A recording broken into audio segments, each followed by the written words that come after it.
ছাত্র আন্দোলনের শহীদদের স্মরণে নাইট শর্টপিচ ক্রিকেট টুর্নামেন্ট 2024 আজকে ফাইনাল খেলা শেষে পুরস্কার প্রাপ্তি অনুষ্ঠানে সম্মানিত সভাপতি উপস্থিত আছেন আমাদের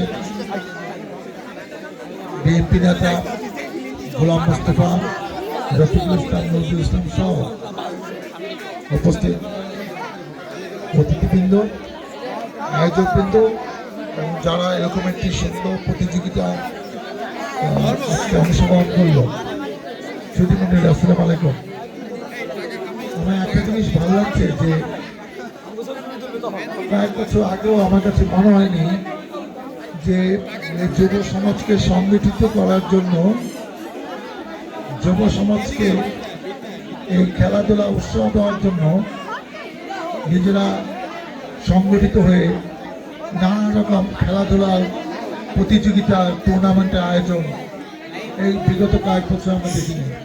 কিন্তু এবছর হঠাৎ করে দেশে পালা পরিবর্তনের পরে 5ই আগস্টের পরে অনেক জায়গায় ফুটবল, ভলিবল, ব্যাডমিন্টন এবং এই শর্টপিচ ক্রিকেট টুর্নামেন্ট কিন্তু অব্যাহতভাবে অনুষ্ঠিত হচ্ছে।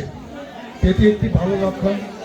দেশে যে নতুন একটি ধারা চালু হয়েছে এবং যারা আগে ক্ষমতাকে বিশেষ কিছু মনে করত, ক্ষমতায় তার সব, সামাজিকতা, খেলাধুলা, কালচার অনুষ্ঠান, দেশের কৃষ্টি, সাংস্কৃতিক এই পরিমণ্ডলে তাদের কোনো অবদান আমাদের চোখে পড়ে না। অতএব আমি যারা আয়োজক তাদের আমি ধন্যবাদ জানাই যে একটি সঠিক সময় এরকম একটি প্রতিযোগিতা আয়োজন করেছে এবং অনেক দর্শক উৎসাহ উদ্দীপনা নিয়ে এই প্রতিযোগিতায় আজকে খেলা দেখতে আসছে। আমি আগামীতেও যাতে এই ধরনের প্রতিযোগিতা অব্যাহত থাকে আমি এই প্রত্যাশা ব্যক্ত করছি।